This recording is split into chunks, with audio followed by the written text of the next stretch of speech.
executive session related to personnel and collective bargaining in our 5 p.m. to 6 p.m. time. And we did come out a little bit late, and we're starting this one a little bit late.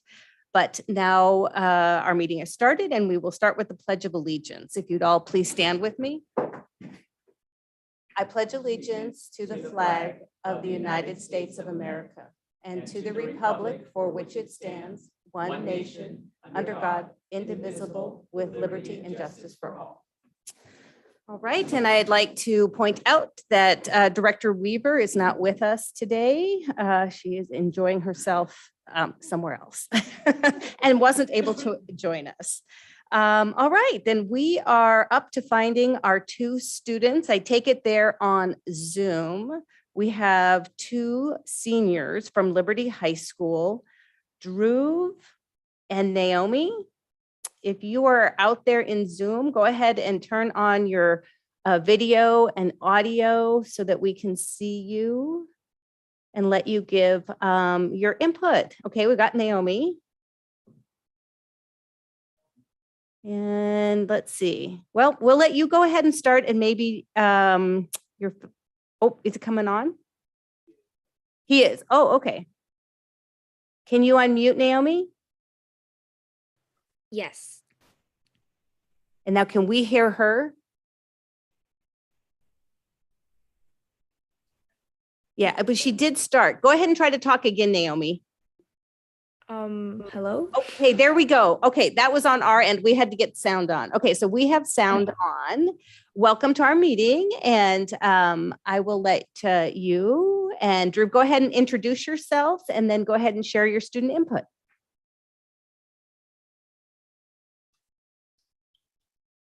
I don't know if if Dhruv can answer much. He had like car trouble. So I don't know. There he is. There he is. Perfect. We figured out the problems with the car. I'm back home now, but thanks for looking out, Naomi. Of course. I'm glad. Dhruv, could you possibly start? I'm not entirely. Oh, for sure. I would love to start. Thank you. So a big, I guess, topic of discussion that has been going on at our school is the decision with the athletic directors that has recently been made. This was especially predominant for me as a student athlete and among other student athletes, but also is now I'm seeing trickle into the student body as a whole. And I think that I feel really bad for the district that they had to make a decision like this because I think Danielle Zielinski was one of the hardest working and most professional and most loved people at the school. One of the most respected staff members at the school. And I guess the decision to kind of disperse the duties of athletic director to other teachers within the high school is one that's receiving a bit of backlash. I think that especially this year, Danielle was in charge of testing us like 3 times a week and before games. She scheduled and rescheduled all of our games, and we had to schedule and reschedule a lot because of positive tests and things like that. She was the one who like voiced like our opinions and kind of represented us in a very positive way when meeting with the other athletic directors. She was there, setting up and like taking everything down before and after games. And this is just my experience. I'm not even like talking about outside of basketball. She was there for the football guys. She was there for the soccer guys, for the baseball guys. And just not even that, like she supported us. She rooted for us. Like she was there. She was our biggest supporter. And I think that taking that away is something that would be taxing not only on the staff members who assume the duties of that, but would also be very taxing on the Liberty community as a whole, and the athletics department and the district itself. I was talking to one of the football coaches, Brad Anderson, today about this sort of change. And I think that being a teacher already is very hard. And now having someone take on the roles of being an athletic director, like being an athletic director is very hard already. So those two things independently are very hard. And so combining them together, I think will have negative side effects because the person can't really give their all into both jobs, right? And athletics is such a big part of just student life in general. I think our athletics department was very strong across the district, and I think it's quite a shame that, you know, because of a budget cut like this, that that Zelensky has to be fired.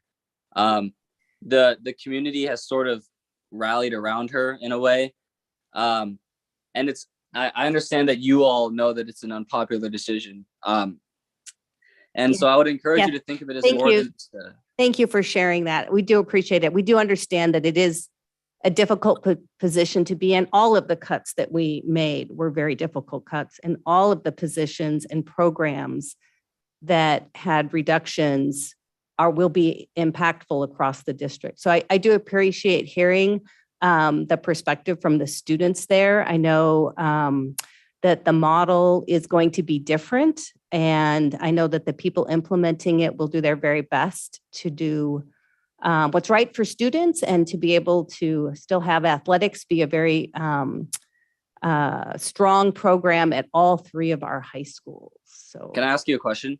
Sure. Do you think that it'll be as well run as it is now without the athletic directors at each school? I think it will be different. Will anything be exactly as well run as it was before we made $11 million worth of cuts? Potentially not, but we also have a certain amount of revenue that we need to live within so that we live within our budget. And so it'll become a new normal that will have a system that will work itself out. There were reductions also with the activities coordinators, and that may have an effect on clubs and activities. But I also believe that the staff has put together plans that will try to mitigate much of that. So we don't want to have a big impact on the student experience, and that's what we'll aim for. But will it be different? It will be. Is there any I agree. other input you guys would like to give? I mean, I guess I've said my piece. I mean, I love Zelensky and I'm rooting for her, but I understand that at a decision that, you know, as high up as this, it's hard to make these things. So I'm not, you know, I don't want to bash you guys. I understand you guys have to deliver the bad news. So I appreciate you giving me some clarity. So thank you. But Naomi, did you have something prepared? Not entirely. It's been kind of hard to feel much of the pulse of the school recently with like AP tests and a lot of the state testing. So I don't really have much to say, especially as like a senior. I've just been hearing a lot more of like 7-period schedule and a lot of the differences of what the school environment and maybe even the district environment is going to look like. And yeah, I have a little sister who's going to be a freshman. So I kind of know what the future is looking like for Liberty and other schools. But it's kind of hard to tell much when there's a lot going on. I wish I could say more, but if you have anything to ask of us. Yeah, well, even that, just that AP testing and state testing is going on is a big deal. And that does take up a lot of time and energy out of the students and the staff. So even sharing that is important. Okay, thank you. All right, well, you two are welcome to hang around for the rest of our meeting. If you can turn off your video and, mute yourself now, but if you want to come back on at any time, if you're still with us and want to comment, turn on your video and you'll pop to the top and I'll be able to see you. All right. But we understand too that you have lots of school and there was AP test and state testing. So if you guys don't hang with us, that's okay too. All right, thank you very much. Thank you. Thank you. Thanks both. All right. We are on to public input, and this is on items not already on the board's regular agenda. If you have input related to a specific agenda item, please hold your comments until I request input during that particular agenda item. As a general rule, the board will not respond to public input. I ask that you clearly state your name and school attendance area. Limit your comments to 2 minutes, and we'll be using a timer over here. The board neither endorses nor censors any opinions expressed in public input. Please keep all comments civil and respectful, and then no comments or applause from the audience, but I don't think we have any tonight. And then I will take the public input I have in the room, and if there is anybody on Zoom, if you raise your hand, then I will come back to the Zoom piece. All right, so the first one up here is Liz Dean. And so if you go to the microphone and go ahead and state your name and what school you go to, that would be great. And you'll see there's a little light there for the timer to give you a sense, and then there'll be a beeper at 2 minutes. Okay. Hi, my name is Liz Dean, and I'm a freshman at Issaquah High School, and I'm here to speak on the subject of one of my teachers being let go. Now, I know I'm only 14, and I don't have a lot of power here, but I do have my stubbornness. I was told many times that what I was doing wasn't going to do anything, but I kept remembering something that my teacher often said this year, which was, if I can't find a way, I will make one. So I kept figuring out ways that I could help, and I was determined, and I wasn't going to let go of my teacher without fighting for her. She's a wonderful teacher who ran wonderful classes at our school and after-school groups that earned excellent scores at states, which was a competition. She managed to jump into a new program after a beloved teacher left, which is extremely hard, but didn't let that stop her. She put anything and everything she had into these programs to make it the best as she could, and she helped many students, including myself, to grow and become better people in general. Over the past day and a half, I have gathered 118 signatures of fellow students in my school who want my teacher to stay as a teacher at IHS. I've also gathered statements from fellow classmates that I'm gonna read a few from you. Ryder Gerasi, a sophomore at IHS, says, she is a great teacher. She may have made mistakes, but I truly believe that she had zero bad intentions. A new teacher would make this class the next year extremely difficult, and we would benefit more from the same teacher, and it is unfair to the choir and unfair to our teacher to let her go. Ava Cassis, a senior at IHS, says that our teacher is an amazing, well-qualified teacher. She's been an integral part of our performing arts program for the past year, organizing our choir program, guitar and piano classes, and the spring musical. She is always looking for opportunities to help her students succeed. Having to let go of another choir teacher would be devastating to our program arts and astronomically unfair to the students she serves. This year, she's been thrown an unfathomable amount of obstacles and have always dealt with them in a way that best serves her students. Thank you so much for hearing me. Thank you very much for giving us your input. And I have your list of names. Thank you very much. All right. I don't see any hands up on Zoom. So this will conclude our public input. And then we are on to approval of our consent agenda. So if I have a motion. I move we approve the consent agenda as presented. And a second. Second. All right. All those in favor of approval of the consent agenda, please say aye. Aye. Aye. Opposed? All right. The consent agenda is approved. Are there any changes to our regular agenda? There are none. All right. Then we are on to our first item of business, which is a program update from you, Superintendent. And so we'll go with that. Okay, thank you, President Moore. Appreciate the opportunity. So I wanted to update the board and the community on some important discussions the leadership team and I have been having in, I guess, the 9 working days since our last board meeting.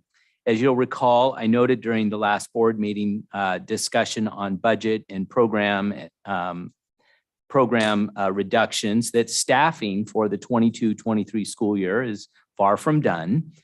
Specifically, we've been discussing how we might be able to support some schools in our district that have data that indicates they need some additional support. This conversation was mostly related to the pending cuts to our PBSES coaches and elementary instructional coaches, just to kind of set the stage for what we talked about at the last meeting. And this is follow-up work that has happened. Our discipline, attendance, and some of our academic data tell us that a few of our schools are experiencing greater behavioral and academic impacts than others. This led us to think about how we might reprioritize some staffing budget to drive some supports to these schools. Specifically, we are looking at Issaquah Middle School, Issaquah Valley Elementary, Clark Elementary, and possibly Maywood Middle School and/or Sunset Elementary. I want to be clear that what I'm sharing tonight is not a fully worked out plan, and it also doesn't mean that there are not other schools that may need some form of behavioral or academic support as well. These are simply the schools for which the data tells us there's the greatest need right now. I also want to be clear that this support will come from a reprioritization of funds, which will come at some non-monetary cost to the system. This will not reduce the cuts that the board approved at our last meeting. Currently, our draft plan has us squeezing an additional 3.0 full-time equivalency, FTE, staff positions out of our staffing plan. And so I thought I would provide you, so your logical question would be, what does that mean? How do you do that? So I thought I would just give an example of what typically happens over the tenure that I've been here in the Issaquah School District. We work through staffing and things are constantly changing through the summer. You know, you have resignations and things happen in people's lives and you're making adjustments. And then you're also verifying enrollment. Because remember, we have enrollment. We have people who fill out registration materials and we know that enrollment, but people continue to move in and out over the summer as well. So now you're in late August and everybody's coming back and the principals are working their schedules. And one example might be a school calls the business office and talks to the CFO and says, I'm currently sitting at high numbers in fourth grade classrooms. I've got 26, 27, and 27. And I really would like to get an additional teacher added. And in times of when we've experienced growth in our enrollment, which has been the better part of the last 3 decades, or we have a good fund balance in our savings account, we would be inclined to release that teacher. Now, what happens then, of course, in that school is they go from having large fourth grade classes down to very small ones. But if we can do it, we do it. And by our own staffing formulas, and you've heard us talk about what those ratios and staffing formulas look like, we are technically then overstaffed in that building at that grade level. So my direction to the business office and to the CFO is we have to be tighter on that. And and the reason I tell this story is I don't want people to think that we can squeeze 3 FTE out of the system and that there won't be some cost. There's an opportunity cost for every decision. But I believe that this is one that I think is important to make to target resources where the greatest need is. So what I would anticipate, and I gave an elementary example, you could have a similar example at the secondary level as well. But by squeezing down on on the staffing model, we've identified up to 3 FTE. Now, if we could get more than that would be lovely. But we also have to be cognizant of class sizes and other needs in the buildings. And we'll work closely with the principals on these decisions. But I am left to assume that if we squeeze down, there will be 3 places in the district. I don't know where they will be, what schools they will be at, grade levels or anything, that would feel a little bit of a pinch. Whereas historically, maybe we would have released another teacher there. We won't be. So there's where the 3 FTE come from there. And that's just an example of how we do it.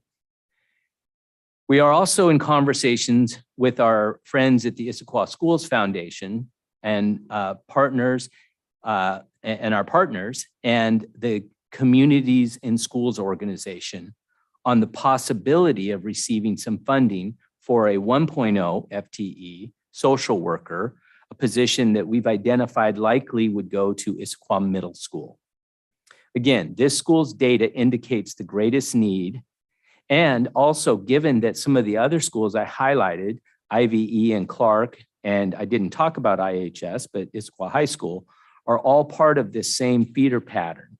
There's a belief that if we serve an IMS family, we may also be able to serve the younger or older siblings from the same family with social worker services. Concentrating the support where the need is greatest.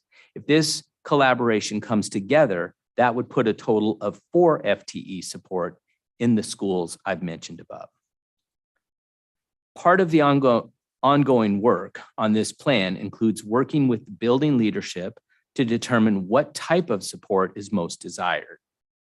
Once we've made that determination, we need to create a job description.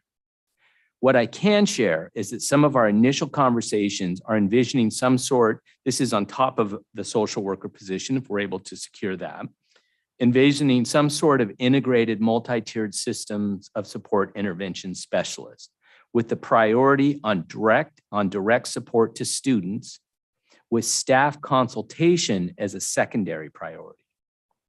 This could be a staff position that supports our multi-tiered systems of support through behavioral interventions in line with our PBSES philosophy, SES philosophy, as well as some leveled tiered academic supports. Again, in line with our MTSS tiered level of support system.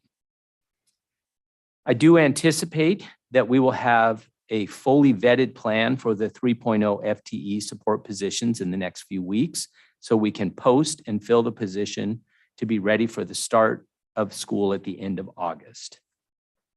I can't be certain about what the timeline on our conversations with the school's foundation and communities in school will exactly be, but people are working hard on this right now as well. Finally, I just want to acknowledge that this does not replace 20 PBSES coaches or 8 elementary instructional coaches, but it does provide for some very targeted supports in high need areas. Similar to the input that we heard from our student related to our athletic directors, and I appreciated your thoughts on that, President Moore.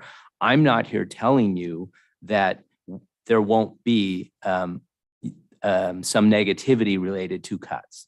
By their very nature, these reductions, as I stated 2 weeks ago, the individuals who hold these positions have done a good job. Our instructional coaches, our PBSES coaches, our athletic directors, our activity coordinators. This is not about that people have not done a good job. It's about the fact, as I've stated many times, we must align our revenue with our expenditures if we are to remain fiscally healthy and solvent. And so, I don't want to pretend that we can add 4 new positions to support high risk places, and that there's not going to be any negative effects of the other cuts throughout the system.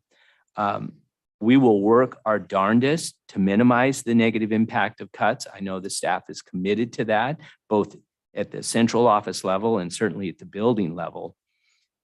But I'm encouraged too by the creative thinking that came out of the group as we started to envision and ask the question of our principals, particularly in those schools, what exactly do you need?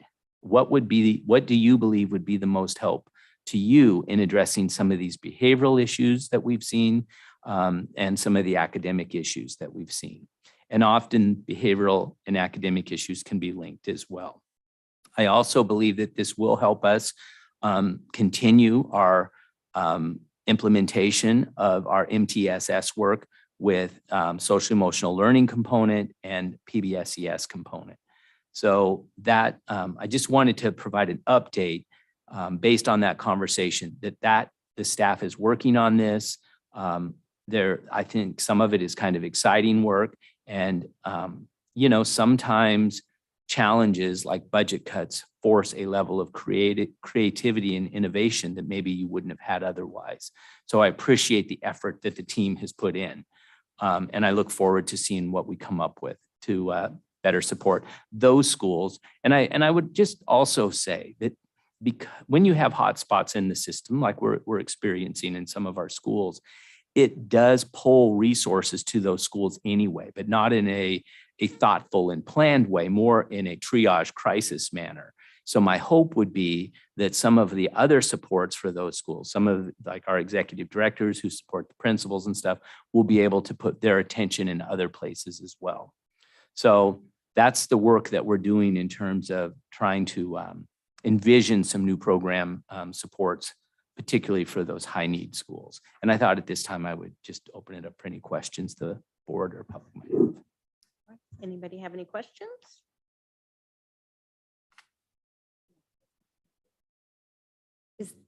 Is there anybody that would like to make public input on this particular item? Nobody on Zoom? Anybody in the room? No. Okay, so no public input on it. I do have a question. So I know you're talking about kind of creating a new job description for this. Do you envision it being a single job? It would be a description for what will be at all three, or in the end, do they end up being three different things?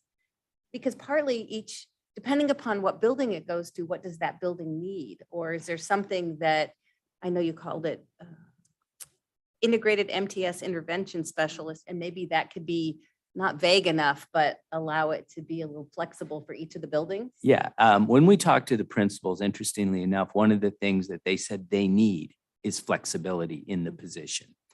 And the ability to nimbly respond to what's happening in the moment. And that's can be challenging to do when you're writing a job description. You can't create a job that's impossible for somebody to be successful at. But I do think, to your point, Director Moore, it's possible that it could look a little different for a position at an elementary school where you might have a little greater emphasis on the academic intervention side. Because remember, some of these schools, they had full-time instructional coaches as well. A lot of our schools had half-time, but the schools that we're talking about had full-time.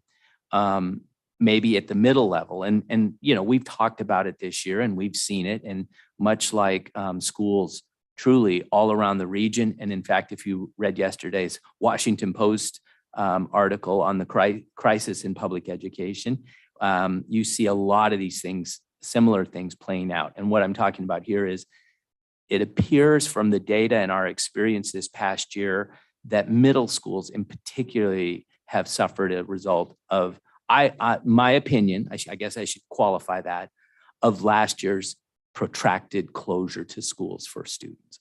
It appears that our adolescent learners really suffered from that not having the ability to come in person and interact with their peers. And I mean, we all know, we don't need to relive what happened during the pandemic. It's traumatized us enough already, but we know that our middle schools have struggled more, mostly on the behavior side. So I could see where this position might have a more of a behavior impact on or influence when we talk about a middle school.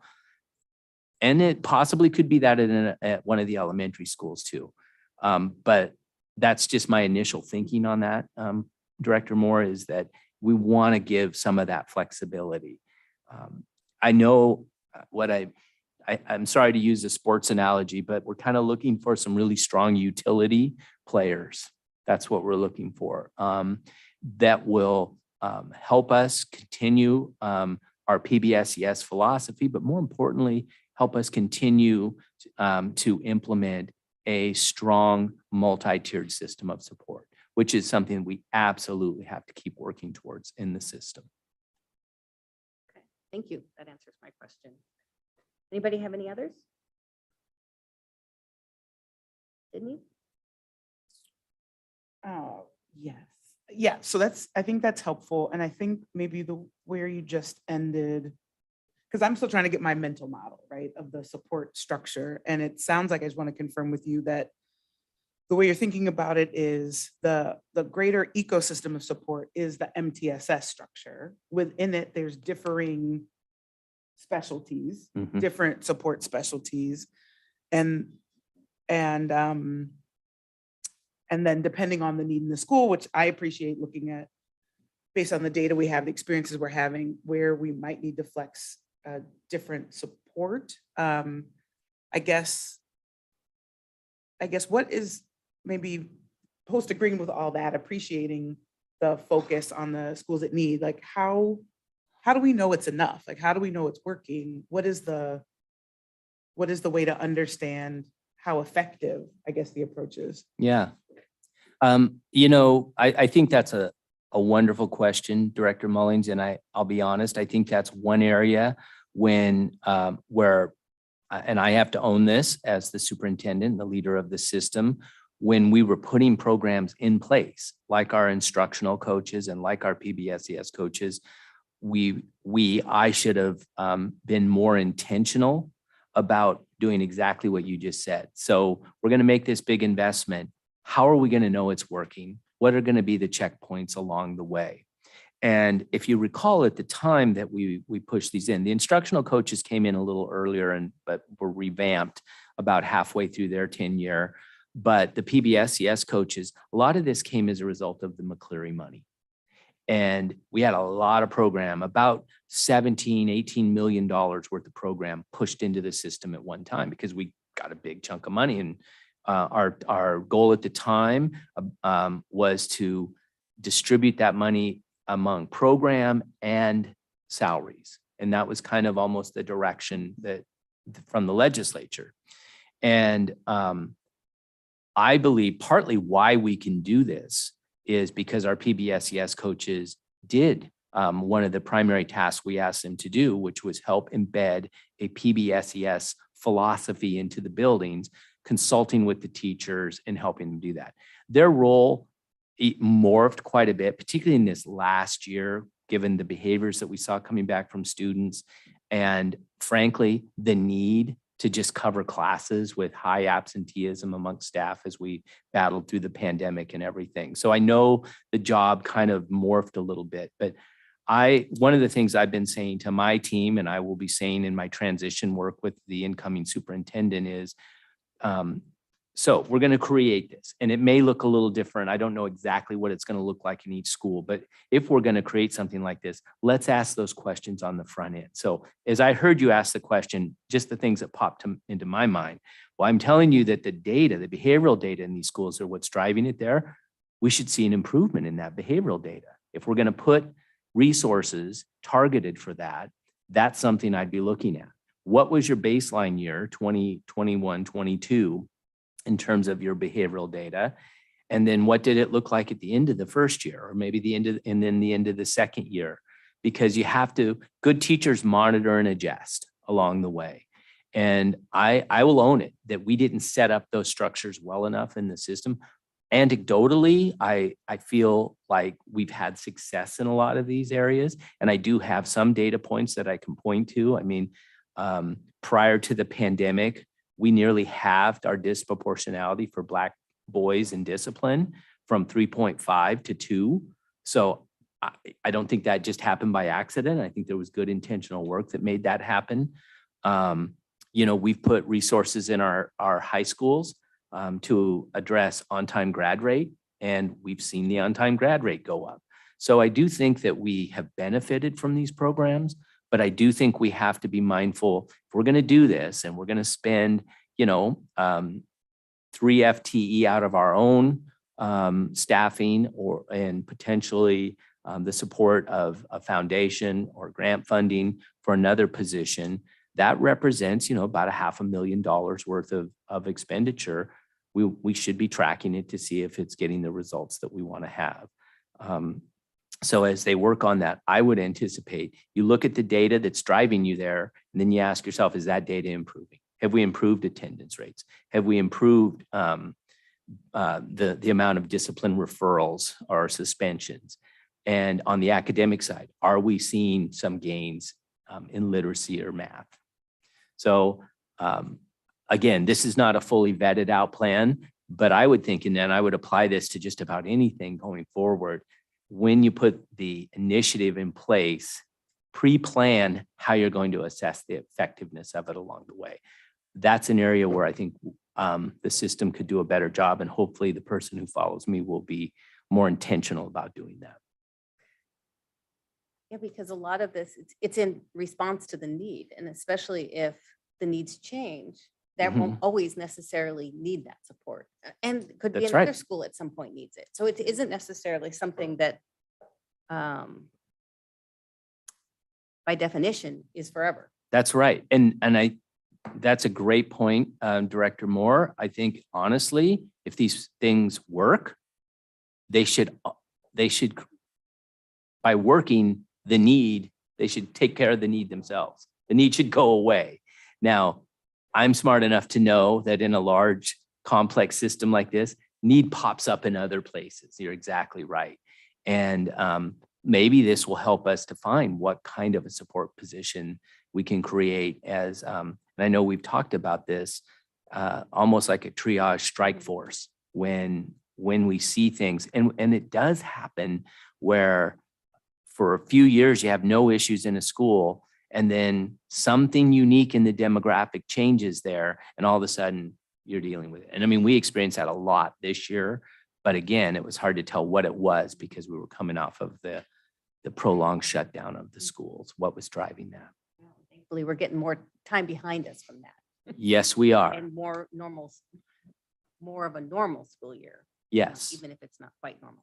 Yeah. Marnie, did you have something you wanted to ask? Yeah, I was going to say, less asking and more saying, I appreciate that there's been some thought around this, trying to evaluate when there's a cut, what does it really mean to the system, and what do we need to still be doing? Because I think there was concern that a complete cut with nothing else happening, when we recognize that there are issues and need to be addressed. So I think it's important that that was addressed. And so I do appreciate the time of doing that.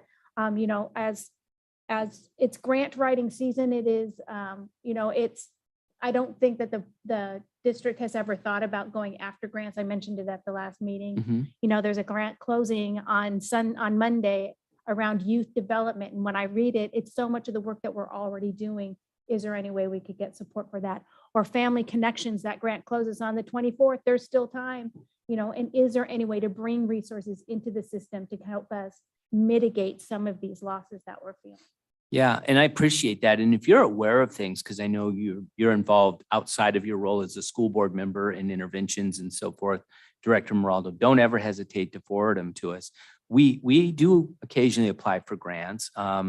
We received a grant for early learning facility support last year, and that grant is back around again. And so, you know, we're taking a look at that as well, because we're still doing facilities work over at our new Holly Street Early Learning Center.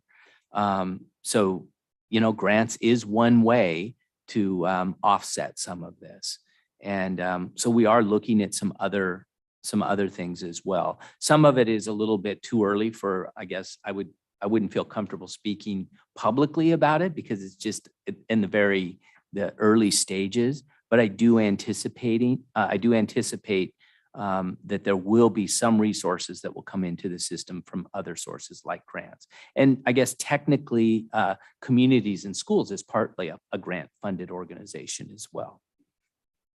So yeah, we're going to look for resources wherever we can get them right now. All right. If there's nothing else. Thank you very much. I appreciate the update. And as Marnie said, it's good to know that this was something that came out of the discussion that we had during our last board meeting. So, and then, you know, probably it may not, to the extent it's you know, how this ends up fleshing out in the very end. We'll want to know more. Oh, absolutely. This will not be the Yeah, last update. right. And when we finalize a plan, and like I said, our goal is to create, I mean, Yeah. there's a process, and we'll create job descriptions and create job postings and get these positions hired and ready to start next year. Yep. Keep us up to date. All right. Then we are on now to EL12 learning environment. This is one where we had adopted changes late last year that made this significantly different. And so they don't have the monitoring for it, but we have the interpretation. So I think any feedback on the interpretation, and then I think our superintendent and team had some information on things that you're putting in place this year or have been put in place this year that will be able to go towards the monitoring. So we'll let you share. Yeah, thank you. Thank you again, President Moore. Yeah, I know we moved this item off the last board Yes. meeting's agenda, but we are prepared to review and discuss my proposal for interpretations of the board's newly crafted EL 12 learning environment. Please note that I did make one small adjustment because you had this version last time, but I actually got some feedback from Director Gallinger and I did tweak a little bit of the language. So it doesn't look exactly like the version you have last time, but you have the updated version. I also wanted to share that while this is a newly drafted EL, so the system was not set up to gather data on this EL during the current school year. But as you noted, however, the staff has been working on implementing this newly designed EL, and it has been one of the focuses of our year's professional development. So there will be evidence for next year's monitoring. I've also alerted some of the cabinet staff, as you noted, that the board may want to hear about some of that work. And I think you've heard bits and pieces of it during the year, but I know Executive Director Mellish and Executive Director McCormick and Executive Director Morris, who's out today, would be able to, and Deputy Superintendent Alme as well, speak to some of the work that we've done there. This was a pretty significant rewrite, and the board really stepped into the conversation around grading practices. And I think that there has been some really good work happening in the system. So we can take a look at these interpretations, or you can give me any additional input that you might have on the interpretations. And then I can also have some staff come up and talk to you about what our teachers and administrators have been doing out in the buildings this year related to this important work around grading practices too. Yeah. So we'll open it up to any feedback on the specific interpretation. And then I would love to hear from staff on. I assume that you some of probably what would, is yeah, getting some of put what's into place. been happening this year, Mhm. yeah. Yeah, Sydney. I only have one item. It's in, Yeah. Help us. So it's interpret the very beginning, part 1, grading practices should align Mhm. to establish principles. It's A. In point A, it's the last sentence. I guess I just don't know what that means. Grades should not directly reflect non-academic factors. When I Yeah. read it, I was like, I'm not sure I understand what that. I can give you an example of that. Yeah. So when I was a classroom teacher back in the day, back in the dark ages, and we would do like an annual canned food drive for our food bank. And we would have competitions, like the math department is going to go against the English department to see who can get the most cans brought in. And as a teacher, I might say, hey, for every student that brings in X number of cans, I'll give you 20 points in the grade book. So I'm actually giving you credit towards a math or English grade for some kind of community service. And I do not believe that, and through our grading work that we've been doing now for a number of years, back to Gusky and Myron Duick and all of them, that is appropriate. I think a grade should reflect the academic work in that content area that a student is doing, and not, you shouldn't be able to raise your grade, in my opinion, through extra credit, if you will, that has nothing to do with the content. Which makes sense to me. It's the use of the word directly that I think is throwing me off. So grades should not directly reflect so indirectly they can. The use of the word directly Grade is the should one that not is maybe. reflect. Or maybe it doesn't Just even need the word. Drop the word directly. Okay. Yeah, Yeah. grades should not reflect non-academic. I see what you're factors. saying Yeah. there, because if we say directly, What- what is the what's opposite? indirectly? Okay, that- Yeah. all right, okay, good that was feedback. my Thank one. I you. was like, what is that? What happened? Thank you.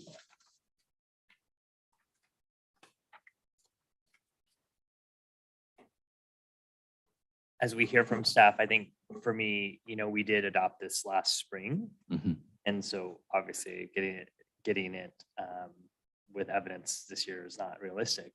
But what is realistic is number 3 is to solicit regular feedback from stakeholders on grading and homework practices with consideration for overall student workload.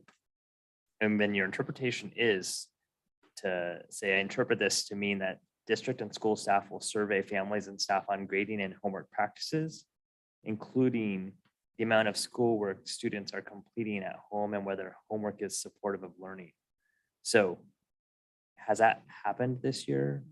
Because there's no reason why we shouldn't be getting that information this year for next year's monitoring report. But as a parent, I have not seen. I don't believe it has. Any survey come out asking about that. And I have very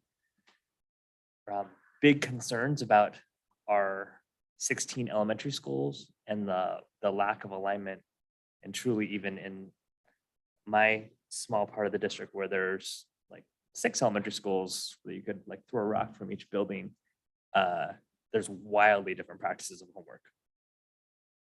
So I think this is the first step to sort of identifying what those varied practices are. And so at least at the elementary level, I'm not really seeing that. I think this would be very helpful. It would also be forward facing then it would kickstart the conversation and bring life into it from the community perspective of that engagement piece. So, and I know our communication team has been busy with that whole levy thing and then the whole RIF thing. So I get that, but I think now's the time for us to leverage that connection back to family. And they are our important stakeholders to say, hey, so sheriffs, this is your opportunity to provide that input. And then you can get it by your 16 elementary schools. And then that will help leverage the conversation as you go into next year. It's a fair point. To directly answer your question, I don't know if there was, I don't believe it has happened this year or if there's a plan to do it this year, but I hear what you're saying. And I'm, we get a little nervous about over surveying too, but we haven't done one now for quite a while. So I'll have to follow up with the team about. Well, Especially look at the team working their way up there now. They're reading my mind. especially as a context of, right, this is our first year back in Yeah. the building. So it was an opportunity for us to reset and redesign and reassess like what we do. Yeah. And is it in the name of teaching and learning, or is it in the name of checking a box, or is it in the name of just giving busy work? Yeah. So I think it really would now a year in to have a chance to say, hey, parents, How did it feel? Yeah. right. I think we are much more in tune to what learning is and what homework is, because we lived through it at home the whole time Yeah. for the for the classroom part and the homework part a year ago. And now we have that direct juxtaposition to see like, what are my kids doing at home now? Or in my case, not doing at home now. Yeah. I think it's a great point. And I think that Executive Director Mundell has something to share on that point. Good evening, Susan Mundell, Executive Director of Elementary Ed. I just want to confirm that, yes, we are planning to put a survey out to families, working on that now across the levels. Happy to take input for specific questions that you would like answer to be asked. We will follow our elementary homework guidelines as sort of a basis for that survey and see what people think. There is a 5th grade question on the 5th grade exit survey that asks the students, not the families, about the amount of homework, or doesn't say homework, it says work done outside of the school that helps them prepare for the grades that they want to get. And 92% of the kids felt that it was a reasonable amount of work outside of the school. That led to them getting the grades that they expect to get. So the kids seem to think that the amount of homework is reasonable by the time they exit 5th grade. Just to point that out, but yes, we'll be doing a survey this year. Thank you for letting me know that. I'm embarrassed that I didn't know that you were all moving that direction, but I'm not surprised because you're very skilled. I believe that same question also exists on the 8th grade exit survey as well, that Executive Director Mundell was just speaking to. So we do get some student input, but clearly the family input was what was missing and why it ended up in this executive limitation. It looks like Executive Director McCormick for high schools has something to share too. Andrea McCormick, Executive Director of High Schools, and I'll speak for Jason as well.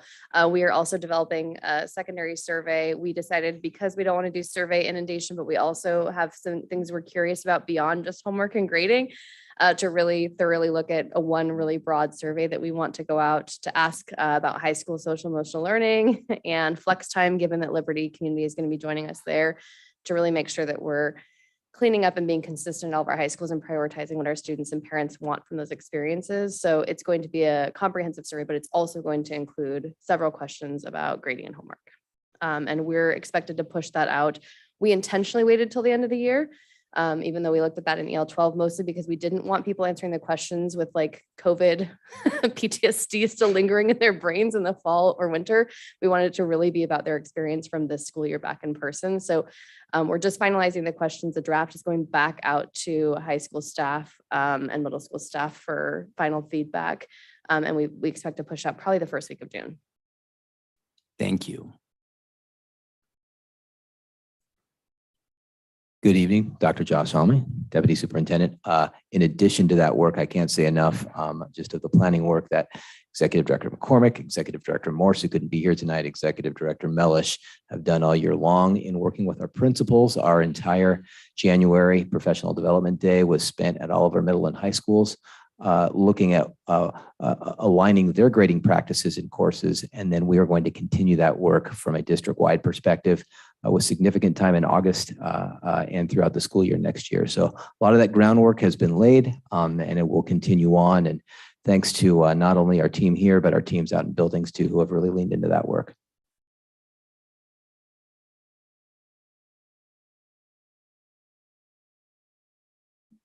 Does someone want to comment on how the dialogue with IEA is going, since they may be the most impacted stakeholder with the implementation of the alignment work?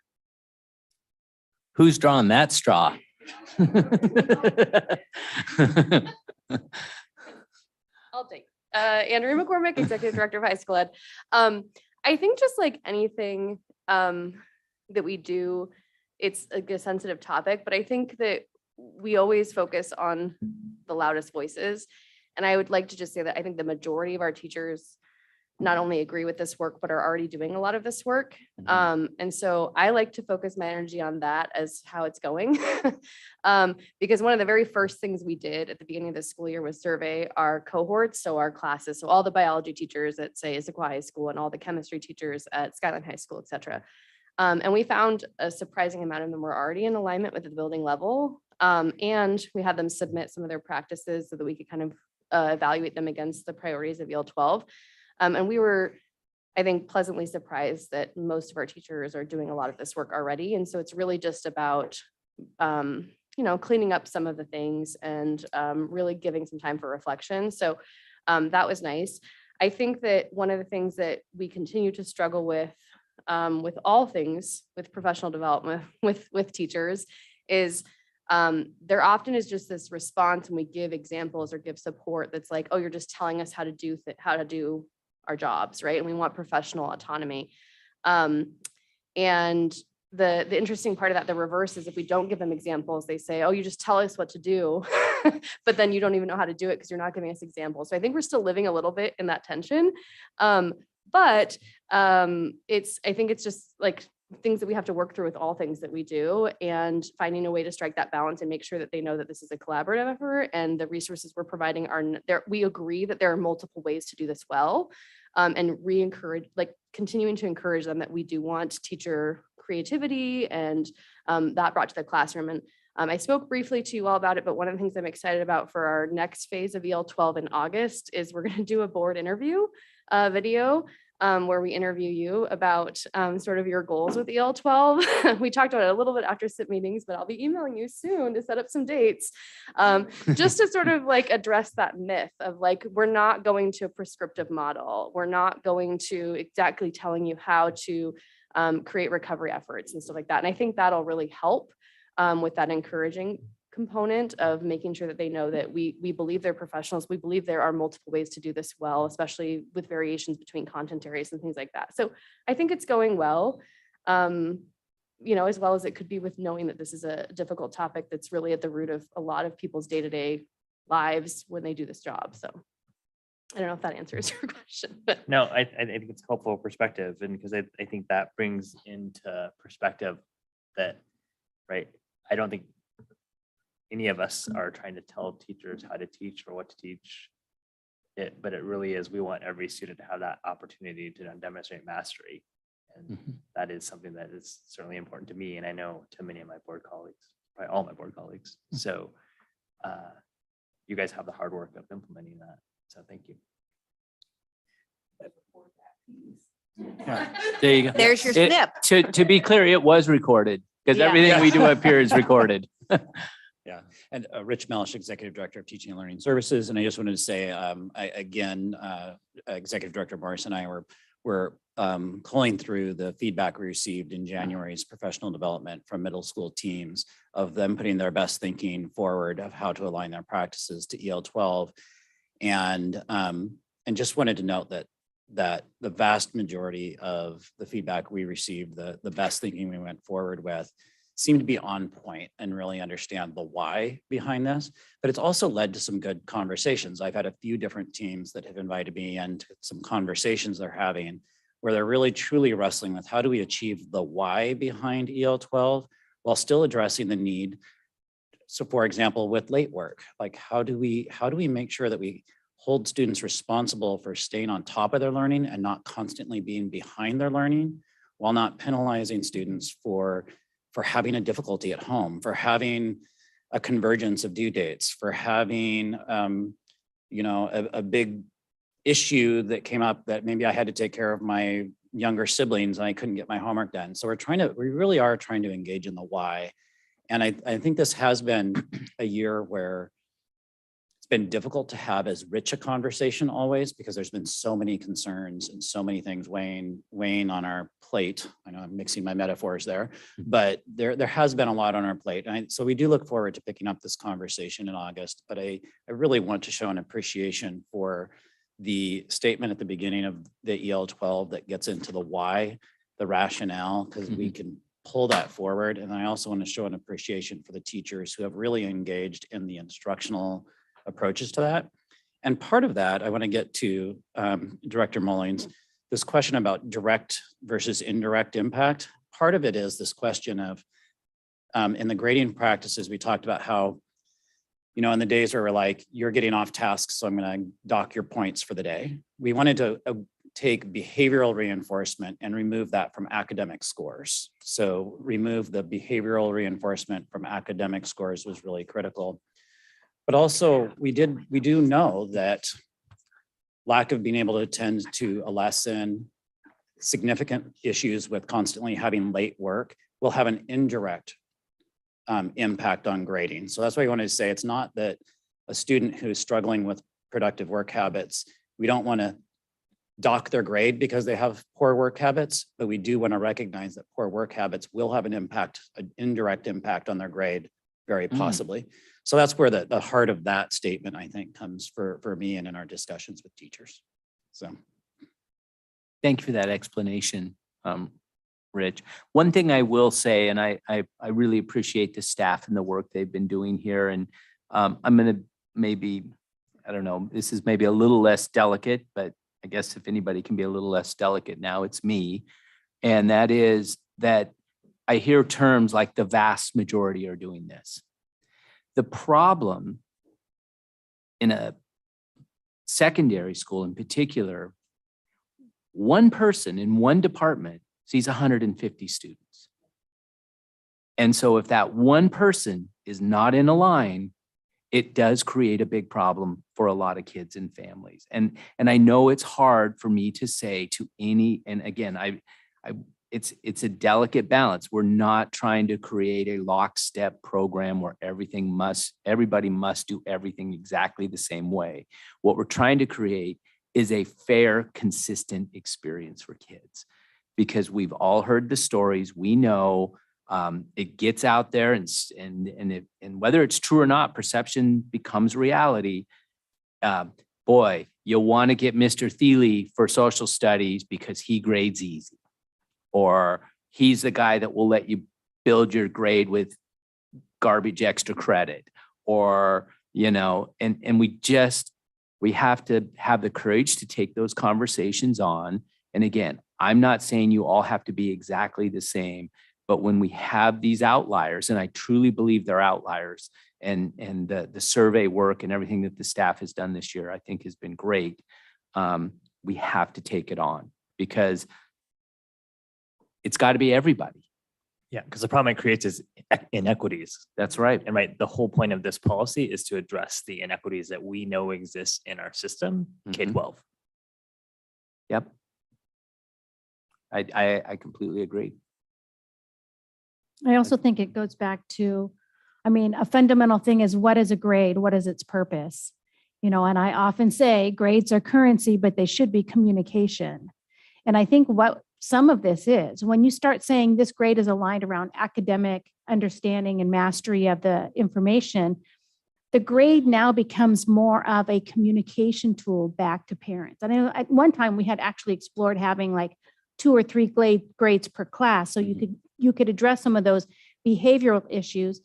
And what I liked about that is the idea that it did make grading a communication tool out to parents.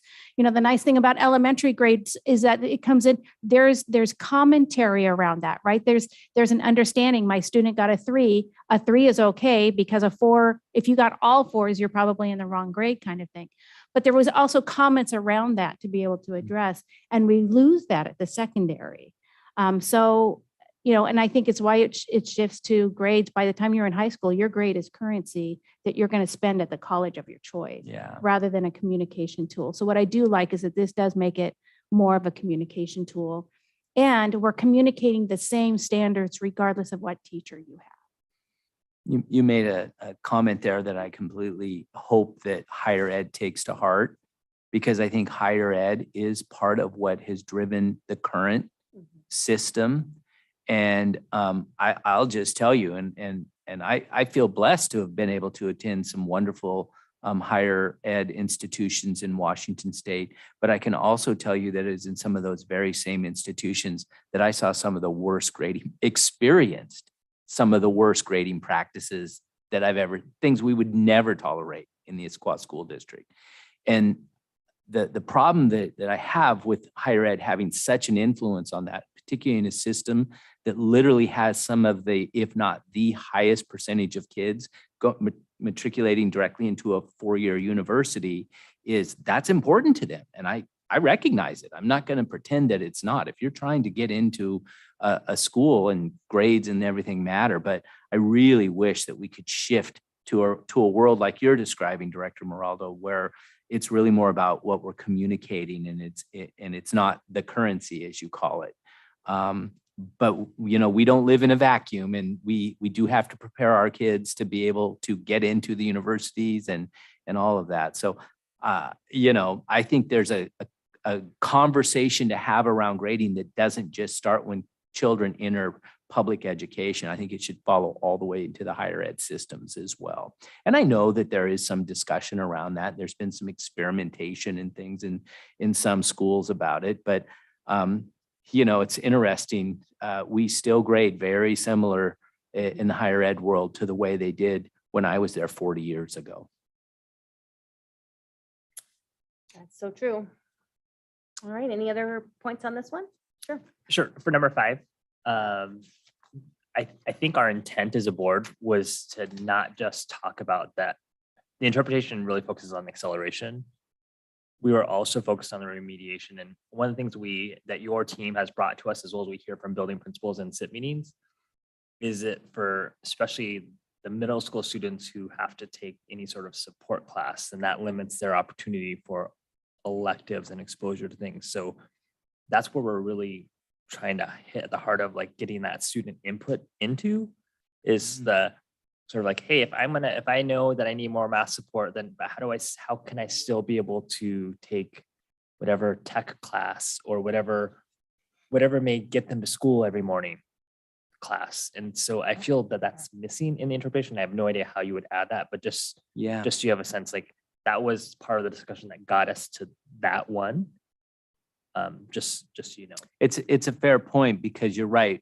Self-select, something that many of us here were involved in creating, was driven more for that advancing or achieving student. It's pretty rare that a student would come to me and say, hey, I need to self-select myself into a remediated class because I don't feel like I have the skills in this area. So we'll have to, I've put a question mark around that one, Dr. Gallinger. We'll have to take a look at that. Director Gallinger, thank you. And then the next one is in number 6 for the interpretation. I interpret this to mean that SEL lessons are clearly articulated for all grade levels and delivered in a manner that ensures all students receive the SEL lessons. I think for me, it would be more, I interpret this to mean that the SEL like curriculum or learning goals or something. It's not the lessons, it's that I want to see a comprehensive framework for what they should be doing or learning. Because that still hasn't been articulated to me on what our 9th through 12th graders should be doing. And I know it's been harder because like K6, K8 is like an out of the box, like second step, like here's how you march through the curriculum. What I still have yet to see is like, what has your team said that 9th graders in our school district should walk away from with in 10th and 11th and 12th? Like, so I have that sense in K8. I don't have that sense in 9-12. That's why I continue to bark up this tree.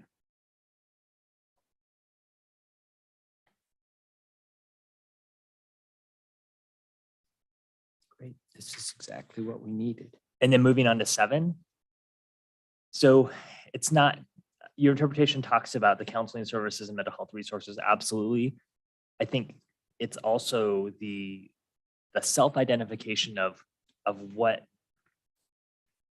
does it mean to, like, how does a student know that they may even need to access those things? And so you do that currently. I mean, you have lots of evidence for this, right? You do SDQ 3 times a year. You do a lot of these things. So it's also getting to the point of like, it's not just access. Like access is like, hey, you have this position, but like, how do students even know that they need to access that? So, because I just think I know I can just suspect what evidence you're going to bring to it next year. So I would just encourage the interpretation to align with what evidence you think you're going to bring for that.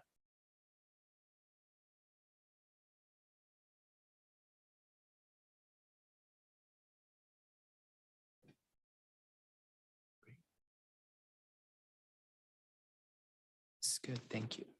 Mhm. Anything else? All right, well, there you go. That We'll gives go you some back and do feedback some more and work and We're yeah. sure looking forward to, our first monitoring next year. It'll be a really good conversation. I'll have to put it on my Yeah, Outlook calendar yeah. so You I can come zoom back. in You can come and back and see give how us it your goes. feedback. Yeah. Don't you love that? All right, thank you. Yeah, it's Yeah. just No, yeah, fair she owns it. point. That Outlook calendar might get blown up, to be honest with you. Somebody can text me. That's right. We'll let you know how that one goes. Okay, perfect. All right, we are on to legislative matters. Do we have anything legislatively? I do not. Marnie, you got anything? No, I don't. All right, well, that one's quick. All right, then we're back to you, Superintendent, with. Oh, works wait, in- I forgot. There was, I'm sure you all got the thing around OPMA and changes Yes. and whatever. So you guys are all handling that. Yeah, Diane's been working on it and we're looking at it to see what that ultimately means. And it had surprised me because I know for some of the city councils, they're just now in the month of May starting to meet in person. And I'm like, really? We've been doing it for a while. Well over a but- year. But I do think that ongoing having some of those, some of the ways of communicating, having the public communicate virtually, as long as we're in person with a location. And I think I appreciate that shift has been made the public more available to come to meetings and be involved. Yep, we're taking a look at that. It wasn't crystal clear. Yeah, there were some, Kind of, a little muddled still. some things that we need to figure out exactly what they mean by that. But yeah.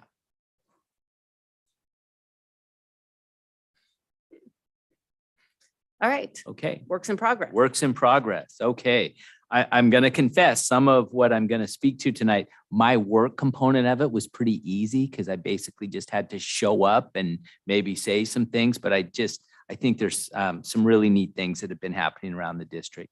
First, I wanted to speak to the Issaquah Schools Foundation Nourish Every Mind fundraiser. We are in NIM season right now. And again, while this is not my work, I did want to call out and give thanks to the Issaquah Schools Foundation during their annual Nourish Every Mind raising campaign. I encourage everyone to go to the ISF website and watch the really outstanding NIM video presentations. You can learn a lot about the foundation and the ISD and how we partner together in support of our students, families, and the families of the Issaquah School District. I enjoyed seeing some of my staff participating in videos along with foundation and students. The students were Students are- amazing. I haven't quite gotten through all the videos, but I got through the student ones and they were phenomenal. We have amazing students. We really do. The voice of the students is pretty incredible, isn't it? Exactly. Yeah. I have to say I've enjoyed the videos, and I encourage people to not only watch the videos, but to contribute to this outstanding organization. So yes, I am shamelessly plugging NIM right now. And you heard me earlier talking about our possibility of working with the foundation for things like communities and schools. Whether that happens or not, I just want to point out those are the sorts of amazing things that the foundation can do for us and help us do, and the innovation that they can bring in. So I really do encourage it. And I know that they had a desire to do an in-person event this year, but if you recall back when they were planning it, I think it was they had to make a decision back in January when we were experiencing thousands of cases of COVID at that time. So, I kudos to them for putting together a really pretty incredible fundraising event. Somewhat related, I guess, the PTSA Golden Acorn Awards. It was wonderful to join President Moore this past Tuesday evening at a celebration of this year's PTSA Golden Acorn Award winners. That was in person. It was great being in person to honor and recognize these amazing PTSA volunteers. And, I noted when at the event that I think I attended one of my first Golden Acorn Awards in the Commons at Issaquah High School. Of course, it was a very different building at that time. It was the old Issaquah High School that has long since been, taken down and replaced by that beautiful new education facility. But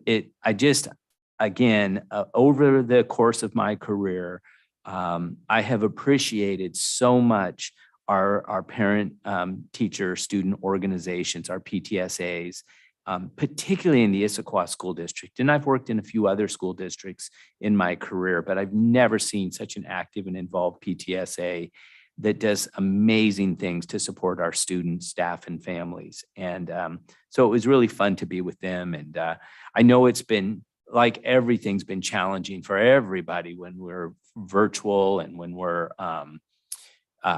not able to do the sorts of fundraising events that we historically have been able to do and the like. I haven't even hardly been able to get PTA volunteers into my schools this year because, again, we were mitigating against the COVID virus, but they just hang in there, and they've just been really wonderful. So it was fun to get to be in a room. And, I don't know about you, Director Moore, but socializing and having conversations, I talked to several, I look at some of these and I'll say moms, because most of them are moms. I talked to a few dads while I was there. And I've known them for years, and they've had multiple children go through. And this year is their babies are graduating out of the system, their last child in the system. And seriously, I think I've had 15 to 18-year relationships with some of those families. And it was just really nice to be in that setting and in that environment. And then interestingly, prior to that, Director Moore was with me in an office at Issaquah High School, because that's where we zoomed into yet another community, one of our amazing community organizations, Influence the Choice, and the ITC Action Youth Perform. So prior to the Golden Acorn Awards, President Moore and I also zoomed into the ITC Virtual Action Forum for Youth. This is the annual forum that the ISF, in collaboration with ITC, they partner to provide information and analysis of our school district's healthy youth survey data. And, we were all keenly interested in what that survey data was going to look like. Remember, the survey was taken way back in the fall, as students had only been back in school for a couple of months. But this was really our first dipstick, if you will, into the impacts, the self-reported impacts of the prolonged closure of the schools to in-person learning. And so is fascinating to look at the data this year. And I think will be, a deep dive analysis. I appreciate that they bring in an outside expert to do the analysis and kind of, so we can highlight good and bad things in there and hopefully kind of direct programming towards making improvements on those things that need improvement and celebrations of those things where things are going really well. It's always a powerful event that highlights that our own healthy youth survey data provides an opportunity for us to hear from a student panel regarding the issues we see from the data. And much like the videos for the foundation event, hearing from the students is always powerful. And so really appreciate that the opportunity to, one, speak briefly to those in attendance. And I should note, and you'll correct me on this, Director Moraldo, if I'm wrong, but shortly the video from that night will be available for folks to look at on the website. Yes, so there's actually two places you can find the snippet of Dr. Brown's, and by snippet, I mean his 45-minute presentation is on the ISF Nourish Every Mind site for week 2. And then if you want the entire video of the event is on Influence the Choice's new YouTube page, which is Influence the Choice on YouTube. Great. Well, the reason I specifically wanted to talk to these 3 events is because I think it really highlights the amazing partnerships that the Issaquah School District has. Because I really think this represents powerful collaboration among these nonprofits, all in support of our students, families, and staff. That's all these organizations do. They exist to provide that support to primarily our students, but the families and our staffs as well. So I know I'm speaking for the board, our students, our staff, families, when I say thank you. Thank you for all that these organizations do. And please know that your help is much appreciated and needed more than ever. So if there was ever a time for our nonprofits to come together and support us, it would be now. So I'm just so grateful about that. Last thing I wanted to share is that last week we celebrated National Teacher Appreciation Week and National Teacher Day. And we love to celebrate our educators and we celebrate our whole staffs as well. And a big part of that is those PTAs that are out there and filling the staff lounges with treats and food and messages of support and appreciation. And I know as a former classroom teacher and a building principal, how much we appreciate that. And so thank you for that. And just a shout out to the amazing educators in the ISD. And for me, just public educators in general. I just have such an affection for them. We also celebrated School Lunch Hero Day last Friday, recognizing the incredible food service employees of the ISD. Now, I have to confess, I forgot to send out my congratulatory message to them on Friday, so I had to do it a couple of days late. But boy, you think back over the last couple of years and folks and employee groups who have been impacted by just the strangeness of the pandemic. Our food service workers stepped up from day one. We never stopped providing food in this community. In fact, we provided more food than we've ever provided. And I'm so grateful to our food service workers for what they've done. And we really have a remarkable food service program in the ISD. I know in the past, I've talked about some of the programs that Brian and his team do in terms of bringing in fresh fruits and produce, bringing in unique items, particularly on the vegetable side for students to test and try. So it is definitely not the food service program that I remember from my public school experience. a long time ago now, needless to say. So that was our school lunch hero day. And then lastly, I just have to acknowledge that this past Wednesday, we recognized National School Nurse Day, in which we honor the amazing work of our wonderful school nurses who, I can remember a time when and it was probably my own lack of understanding, but it felt like what we did primarily in the nurse's office was give ice and a caring words to our students. And boy, the job of school nurses has become so much more complex with the unique health needs that we see of our students. And not to mention managing a pandemic as well. And they're really out there on the front lines. And as we know from our amazing nurses and our nurses fund, they are often the person that child will confide in when there's difficulties at home. And they've been able to secure family supports that go a lot more than just putting a Band-Aid on a cut or something like that. So kudos and congratulations to our great school nurses. So lots of celebratory acknowledgements in the last couple of weeks. And, I just can't say enough about the amazing employees that we have here in the Issaquah School District and the job they do for everybody in our community. And that's all I had to report out tonight. Thank you. I know a lot of good things happening as we come to the end of the school Yeah. year. We're getting close. All right, we are on to announcements and correspondence. Does anybody have anything they need to report? Nope, I already sent anything I had into Diane to include.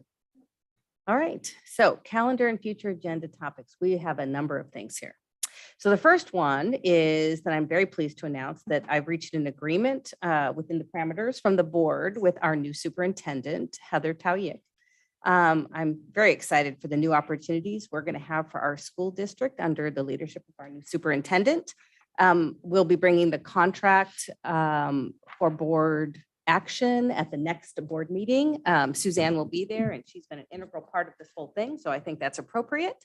Unfortunately, Heather can't attend the May 26th meeting, although she may be able to pop on for a minute virtually, but otherwise she's planning to come to our June 8th board meeting for an in-person introduction kind of thing and to say a few remarks. So that's where we are with that. I'm very pleased. Next topic is our town hall, which we have one set for June 7th.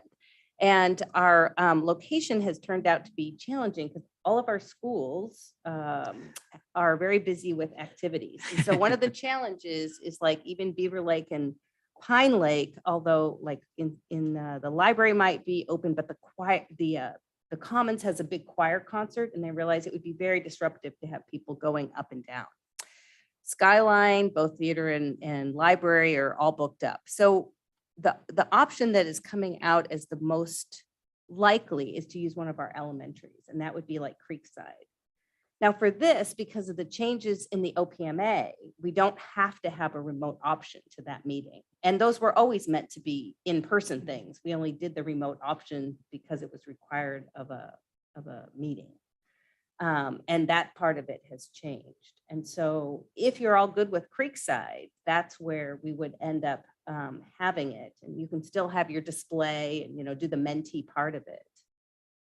Yeah, the meetings were never, they were just broadcasts on YouTube. They weren't Right. actually they weren't allowed to kind of. Right. And we zoom don't in. even have to broadcast Yeah. it anymore Uh, for that part. Could we do it at Cedar Trails instead? Well, we had Cedar, you have to move back so I can see Diane. Like, Yeah, we've been looking at all So of we the had schools. They're Cedar Trails beautiful. was open, They're- but I think their problem, they're it was parking. It's a very small parking lot is the problem. And. because oh, we're and gonna have there's- this massive and there's turnout. no- Well, you never know. And there's not as much neighborhood parking around it, if that was the concern. Hmm. Okay, It would just be a beautiful location. it would. It is.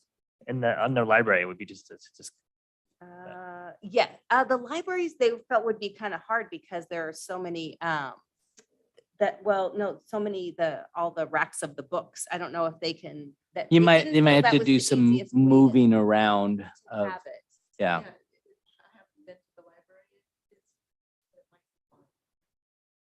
Either the library or the commons. Yeah, I mean, if we're gonna do the commons, well, it'll just be a Creekside, but otherwise, if we can be in the library, the Cedar Trails Library, it would be just a beautiful venue. Yeah, I don't know. They would have to see how disruptive it would be if we.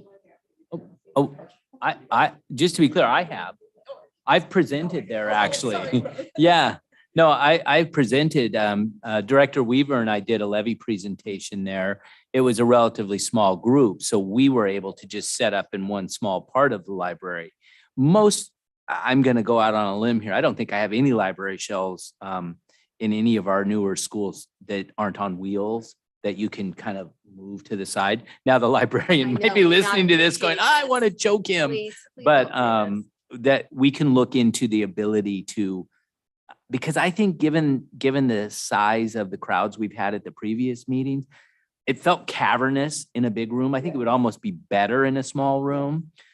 Because if you have, 20 people in the library, then that's a pretty nice More intimate setting. working group.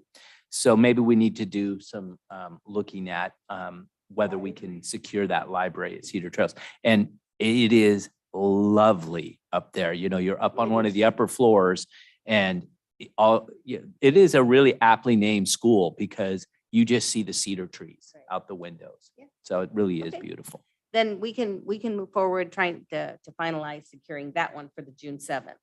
Okay, so. That's what you get when you're a brand new building. Yeah, Everybody wants I to do know. stuff at you. Okay. And then I think we have to start a conversation about continuing this for the 22-23 school year.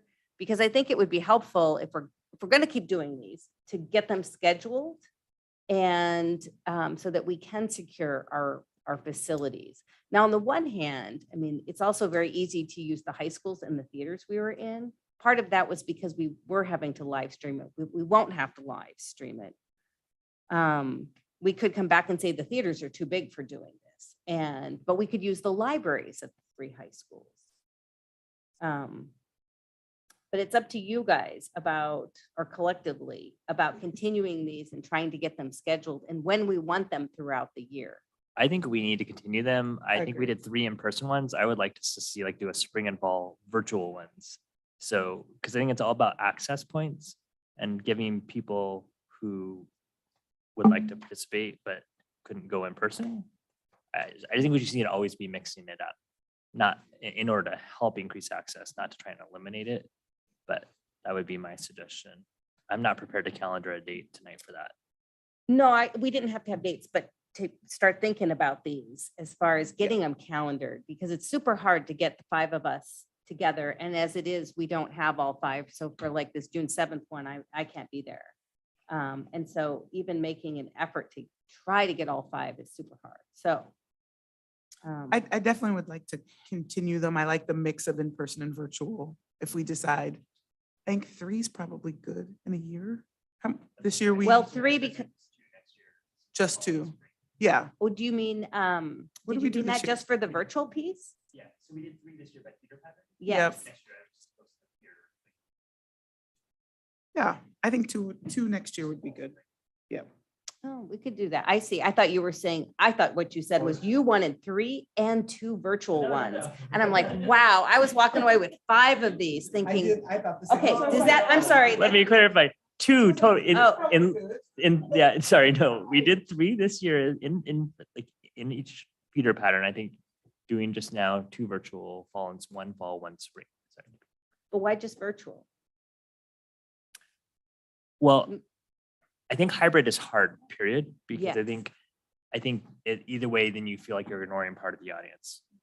So I guess I would at least, maybe we could do the first one virtual and then try and see if we want to do the next, the Second one in second person. one, in-person hybrid.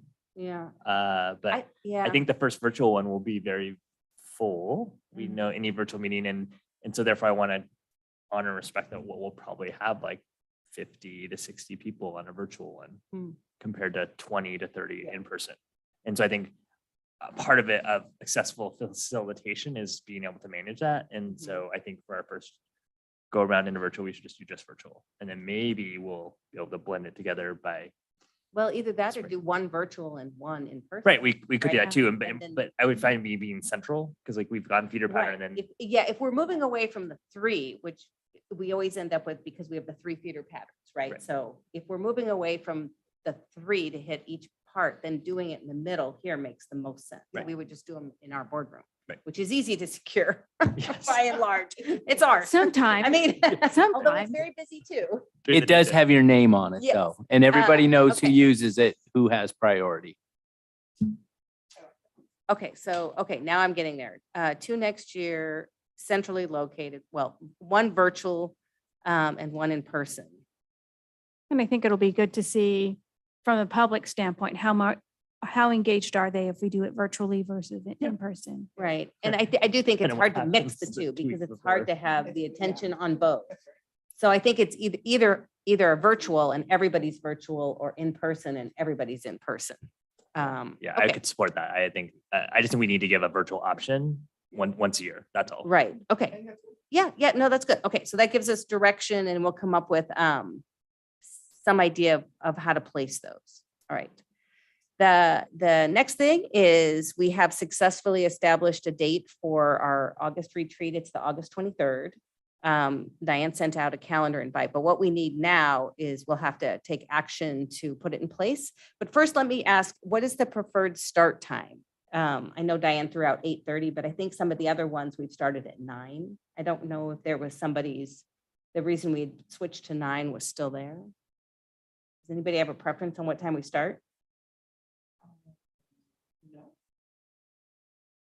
8 is early, but I'll do No, whatever. 8:30 was it's either 8:30 or 9. I didn't have a particular reason for doing Later in the that. morning. but, Anything with an 8 in it is early. Terrible. Well, let's do 9 then. my Okay, so what would, preference goes- so I'm prepping you up for the motion that would say, a meeting of the board August 23rd from 9 a.m. to 5 p.m. No, you're just gonna have to wing it, Marnie. August 23rd. I move, we approve a meeting of the board for our retreat on August 23rd from 9 a.m. to 5 p.m. 5 p.m. Somebody second it. Second. All right. All those in favor of the August 23rd retreat, say aye. Aye. Aye. Opposed? You don't get to say opposed. Nobody gets to oppose. That's just my edict. Sorry.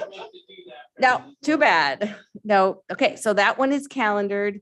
A lot of that will be, our first real opportunity to deeply sit down with our new superintendent and work through some of our policy review and our policy work with, how we work with our superintendent. So a lot of that will be taken up with that. Diane pointed out we have to do our OPMA public records training as well. So we may have to try to squeeze that in there because it's required of us to do this year. And then I think it would be good, and we're not necessarily setting a date yet, but to have another retreat date in either sometime in September or early October. Does that sound good? Yes, so if I haven't, next week, I'll start setting my September calendar. So the week of the 19th is completely open for me. So I like the week of for September, the week of the 12th or the 19th. So the week of the 19th, So sooner. just you not guys- the 23rd. Okay, so what if I send out a doodle for the week of the 19th, so everybody can check it? Or do you guys Yeah. know your calendar that week? I know. The one thing I don't know is when the WASDA General Assembly is. Yeah, we do. It's Oh, the we do? 15th, 16th, 17th. Well, then. Yeah, So then you're the good? 19th, I'm good. Are you good on the 19th? Well, no, specifically, or Harlan, are you saying specifically the 19th or any day that week? Okay. Trying to be, I know. Well, I have the 19th or 20th would be the best, either Marnie or. Yeah, so if you guys would put little, send a hold for the 19th and the 20th, and then I'll talk to Suzanne and see which one of those works. Okay, so that's good. All right, now the next thing up. Oh, wait, before we leave that, I have a Sure, question. So for the August meeting, yes. as we are in the process of reviewing our student rep candidates, and we'll be coming forward with some proposals soon. The assumption is that we would invite them to the 23rd of August. That's correct? If possible? Is that still what we want to do? I don't know about for that one. It's a lot of policy. And it's our first time to really get to know the superintendent, so I would prefer. We just previously brought up that we might want them to get started in August, and it sounds Yeah, we like that did. would be the, And for the board meetings, okay, board meetings, but not the, And there may be a chunk that we do invite them for Yeah. once you finally plan it. let's see what But- exactly okay, it's going to end up being. awesome. Okay. All right, but speaking of students, we are on to high school graduation. And so this year, they are asking us to select who is going to accept the class. It's again, this is still a streamlined process. It's no speech. It's more of an acceptance thing. I know I didn't get to do one last year, so I would like to do one this year. Just saying. I didn't do one last year either. So then you both get to pick first then, right? I defer to the president. Well, I would take Liberty High School. I'll do Skyline. You'll do Skyline. Harlan. Okay, we got Issaquah and Gibson Eck. Okay, Marnie, and then Sydney will do Gibson Eck High School, and we'll leave Suzanne out this time. Okay. She can do it next year. All right. That's the And- antithesis of what I do. If you don't come, then you're the first I person. know, on but see, this schedule. one's nice. Next Wow. year, they may have to do speeches. We'll make Suzanne do them all. Sorry, Good point. Sydney. No, that was the perfect point. Yeah, She gets to sit out this year, next year she do a she whole can just speech. do them all. What, she has a speech though, right? She does, yes, and she will enjoy that. And then I just want to point out that the ACT graduation, the time changed. It's still June 15th, but it's at 3 p.m. Diane updated the calendar invite, but anybody who doesn't operate off her calendar invites needs to know that it changed to 3 p.m. All right. Next up is, still have 10 minutes before Harlan's going to walk out the door. The audit exit conference. We usually 2 people volunteer. I have a few dates. It's May 23rd, 24th, 26th. But if I'm happy to do it, and Suzanne might do it if nobody else wants to, if no one's jumping up and down. Yeah, it's May 23rd in the afternoon, 24th. I can share. Are you interested, Marnie? Yeah, I think it's been a while since I've done one. Yeah, I haven't done one in a while. So how about you and I, Marnie and Anne, and if for some reason we can't agree on one of these dates, we could pop in Suzanne, if that's good. All right, so we have an answer on that. The PTSA end of year luncheon is coming up May 26th. It starts at 10 a.m. And for those of you that are coming, normally they have a longer meeting and then go into the lunch, but their meeting is going to be incredibly short. So if you're coming, you'd want to be there at 10. Okay. And I think they're sending out an individual invitation that you could then RSVP to, but it really does start at 10. Diane, please share. You could also let me know, and then I can pass that on to the Okay. PTA president. So are we scheduling the state auditor, back to the audit thing, are we scheduling the state auditor to show up at our meeting on the 26th to congratulate us on our 20th? You know, Queen? I wondered, that's not a bad idea because our meeting's the 26th and they're offering us 11 to 5 p.m. So if we had it from like 4:30 to 5, then they could just stay and congratulate us on the 26th. Would that include the state auditor, which Well, I don't think think it would be the state audit, I we are know. talking 20 years really. of fine fiscal management. I would We'll like tell to them to know ask from for it. from the state auditor, what other school district has done that recently? Just to know, right? Just to know.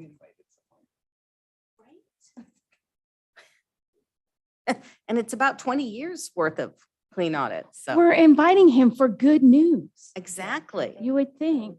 Oh, her. Oh, It's is a it her? her. It's been so Her. long. Thank Her you. for good news. Inviting her. See, she needs to show up. Exactly. So we'll keep that in mind. All right. Last item is the WASDA, just to keep in mind, the Region 2 meeting is May 25th at 6 p.m. in Lake Washington, but I don't think you can come, Sydney.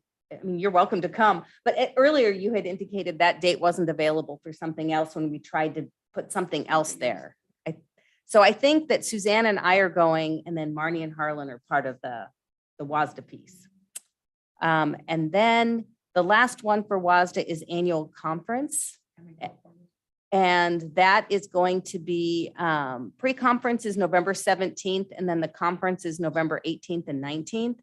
Just to take a look at it, and this is really just for you, Sydney, because WASDA registers Harlan and Marnie, but for you and I and Suzanne, because Diane needs to register us June 1st. Oh, okay. Yes. So to take a look at those dates and see if you're able to come. I know I'm going to Diane, so you can put me as Sorry, yes. Tell me the dates again. So it is, the main conference is Friday, November 18th and Saturday, November 19th. You'd probably have to fly in the night before And where is it? in Spokane. It's Spokane. We fly to Spokane. Pre-conference is the 17th, but it's not something you have to do. It's just a date. And then so I just wanted that out there on your radar. And then that is it. I'm going to adjourn because it's 7:54 and it's not quite 7:55. Okay, adjourned. Good job. We finished on time.